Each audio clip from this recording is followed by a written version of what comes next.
everyone! It's Anime OVO, and today is chapter 15 of Shoji X Reader. Enjoy!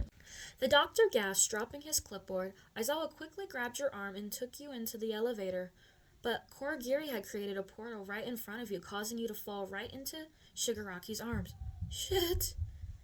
Aizawa stood there in the elevator as he thought about what the hell had just happened in those few seconds. But he quickly caught up back to you and spun on his heel, turning his body towards the two of you. You glanced down at your arm to see what Shigaraki was doing. You saw he was only about an inch away from disintegrating your left wrist. You sighed and closed your eyes as you let out a small sigh as you attempted to stay as still as possible. Neither you or Isaiah were sure how they knew you were going to be here and had no idea why they didn't just leave you alone. Because you were closing your eyes, you couldn't see anything that was happening. You felt a small yet powerful sting in your arm before being yanked away by someone else. You opened your eyes to see the doctor throwing you into the elevator. The elevator doors closed as it made its way down to the different floors. All alone in the elevator, you began to go down the level. Surely they had other villains on the other levels. You could fight. It wasn't that hard using your quirk. You took a ripped piece of your shirt and turned it into a small sword. "This shall do," you said quietly. As the elevator doors opened, you were greeted about with 10 villains waiting for you. You gripped tight and on the sword as your eyes narrowed at them. You launched forward and began swinging at the villains. In your way, most of them had long-range quirks, so you tried your best to stay close as possible when fighting. On your way, you collected the pieces of clothing accessories so you could turn them into items later if needed. After taking out around 8 villains, one of them caught your wrist. You heard a small but noticeable crack before pain shot through your arm. You winced as you pushed back into the villains in a weak attempt to push them away. They shoved you back before you lifted up your foot and swung it backwards, kicking them in the stomach. Out of pain, they let go of your wrist, giving you the chance to escape their grasp. You flung forward to attack the only other villain, easily taking them out in a punch. "Man, all that training really paid off," you exclaimed. That hellacious treatment seemed to be working out after all. You spun around on your heel to take the other one out, but you dropped your guard when you saw that they weren't there anymore. You pressed your lips together as you sprinted towards the elevator to get to the bottom floor. Aizawa could handle Shigaraki and the other villains, right? You didn't have much time to think, but you knew that you had to do something.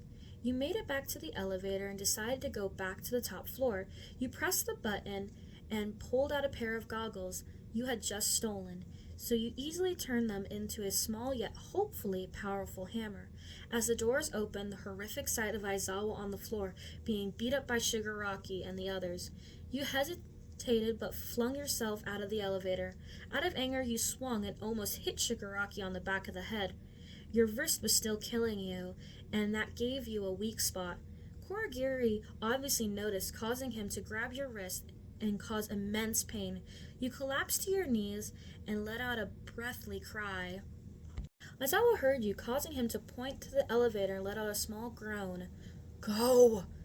He managed to spit out. A tear rolled down your face as your bottom lip curled. Your eyes shut as you held your wrist in pain. No, you couldn't give up. Not now, not here. Shoji, your mother, Aizawa, they would all want you to continue. They all think you're strong. They all believe in you. You flung your hand up in a sort of L motion in an attempt to hit Kurogiri, and it proved to be successful as the man stumbled backwards from the hit. You had hit his chest hard enough for him to fall backwards, giving you a chance to escape. You took a split second to look at Aizawa and pressed your lips together before sprinting down the stairs. You arrived at the bottom floor and you flung yourself towards the front desk. You were sweaty and out of breath, with injuries all over your body. The nurse gasped in horror as you fell over the counter. The top floor," you managed to get out. The nurse nodded and picked up the phone to call the police. Another nurse came over and walked you outside. The nurse held your hand and placed another one on your shoulder. Your hand felt warm. You felt very comforted. It almost reminded you of Shoji.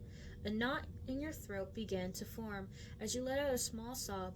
You You just wanted to be in his arms again. You just wanted to feel safe. I'm really the worst, you cried. The nurse looked over at you. Her eyes narrowed with concern. Sweetheart, what's the matter? She exclaimed. You hadn't been called sweetheart in what felt like forever. As you remembered your mother, as more tears rolled down your cheeks, the nurse wrapped her arms around you and you squeezed. You returned the hug as you cried and screamed in pain. All the loss you had suffered, all the pain, you just wanted it to stop. It had been going on for too long for you to handle. You tried to push Mizo away to keep him from getting hurt, but you hurt yourself and him by doing that. Your grip became slightly tighter as you sobbed so loudly. The nurse began to cry with you, slowly rubbing circles on your back with her hand. You were so grateful she could just hug you like this, so grateful she just let you cry. Thank you so much, you said. She nodded her head as she exhaled. Of course, she said. The both of you stood there as you sobbed in her arms. After 5 more minutes, 10 police cars came with 3 vans. You were helped into one and driven off to the station. You pressed your hand up against the window as the nurse waved to you. You waved back before looking to the top floor. Through the windows you could see some of the wreck they had caused. You clenched your fists before looking back at the seat in front of you, taking a small breath. The cop next to you looked over before nodding and looking back to the front as well.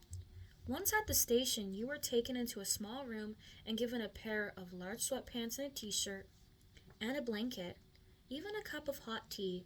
You sat down in a chair near the police officers and took a sip of the tea.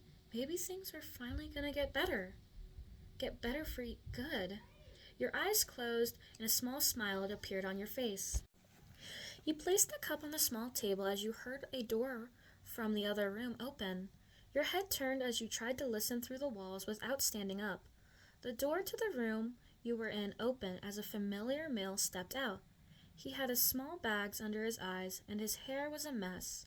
It was weird to see him so messy, as he was usually very well kept. After a second or two, you realized he was here, actually here. You could hug him, kiss him, you could cry in his arms. You stood up as the blanket that was draped around your shoulders fell on the floor. You sprinted into his arms. Tears began forming in your eyes. Thank you, Shoji. I'm so sorry for everything I put you through. I'm so sorry, you said through tears. He quickly shook his head and kneeled down the slightest bit, wrapping his arms around you. No, it's not your fault. I know you can't control it. I'll always be here for you, Yen. You're safe, he said. You let out a cry as you grip around him as tightened. I'm so sorry, Shoji. I love you, Mizo, so much. Oh, Mizo and Yin are back together finally. Well, that's it for chapter 15. I'll see you guys in chapter 16 for the finale. Bye, guys.